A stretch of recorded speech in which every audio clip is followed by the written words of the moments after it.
करते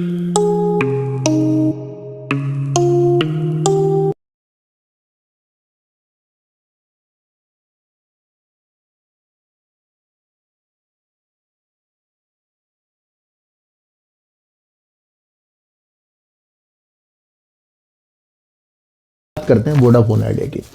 आइडिया जो है, कुछ विश्लेषकों को लग रहा है, जो इसके एनालाइज कर रहे हैं, बड़े बड़े लोग एनालाइज करते हैं, हम जैसे तो भाई सिर्फ न्यूज ही बता देते हैं उनकी, तो उनको लग रहा है इस बार वोडाफोन आइडिया अपने 9 महीने यानी कि 3 क्वार्टरों का रिकॉर्ड ना तोड़ दे।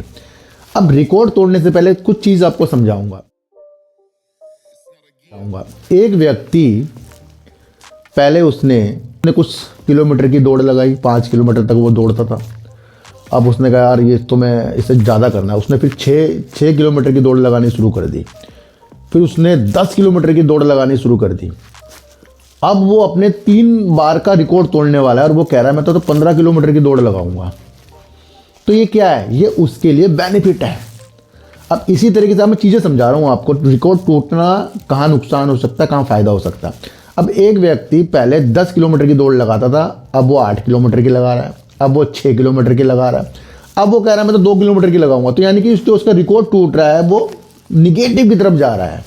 चीज़ों को समझो, एक अच्छा रिकॉर्ड टूटना वो उसकी कामयाबी का हिस्सा होता है कि भैया किसी ने 3 छक्के मारे तो 4 छक्के मारेगा, 6 छक्के मारे, तो उसका एक रिकॉर्ड टूट रहा है, वो अच्छी चीज़ के लिए है।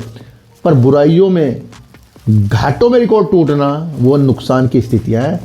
अब आगे की न्यूज़ में आपको बताऊंगा। देखो सर, आपको समझ में आना चाहिए कि वोडाफोन आइडिया 5G को लॉन्च भी कर दिया है पर पूरी जगह नहीं किया है। दूसरा 4G के अंदर विस्तार भी कर रहा है। उसके बावजूद भी अगर आप स्थितियां देखें तो विश्लेषकों को लग रहा है इस बार वोडाफोन आइडिया के जो कस्टमर हैं 35 लाख तक का नुकसान हो सकता है। इसको 35 लाख तक के कस्टमर जो हैं वोडाफोन आइडिया के इस अक्टूबर से दिसंबर के तिमाही में यानी कि क्वार्टर 3 में जा सकते हैं। और अगर हम क्वार्टर 2 देखें तो उस वक्त भी गए थे, वो 10 लाख थे, उससे पहले भी थे, उससे पहले 20 लाख थे। तो यानी कि अभी तीनों क्वार्टर का अपना टारगेट तोड़ रहा है, निगेटिव चीज़ तोड़ रहा है ये, मतलब निगेटिव में निगेटिव ही कर रहा है ये। और अगर इसके बाद विश्लेषक जो बोल रहे हैं भैया 35 लाख बहुत ज़्यादा होते हैं, अभी तक के इसने ये 3 महीनों में किया नहीं है, और अगर ये 20 से भी ऊपर कर दे तब भी इसके लिए निगेटिव है, क्योंकि 10 लाख इसने पहले कस्टमर कम किए हैं।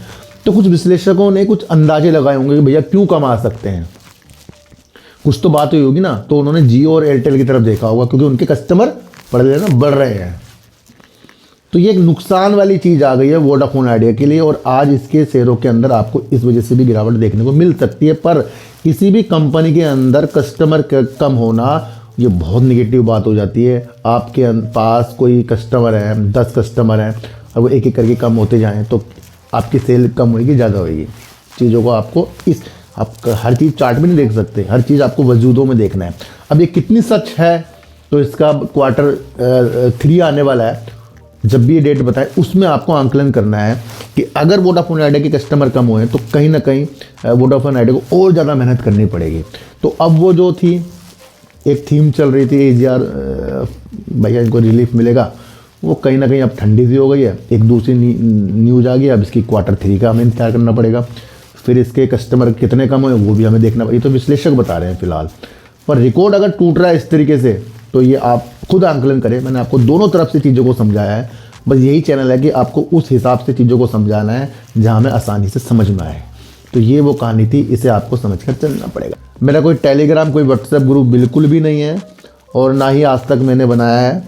तो सर सच्ची उड़ देखे, अच्छी उड़ देखे, समझ कर देखे। तो सर चींटी को आटा दीजिए, गाय को रोटी दीजिए, और अपने बच्चों को ज़्यादा से ज़्यादा प्यार कीजिए, क्योंकि बच्चे ही आपकी मासूमियत से किस्मत पलटेंगे। तो फिर मिलेंगे आपसे नई वीडियो के साथ, जब तक के लिए नमस्कार।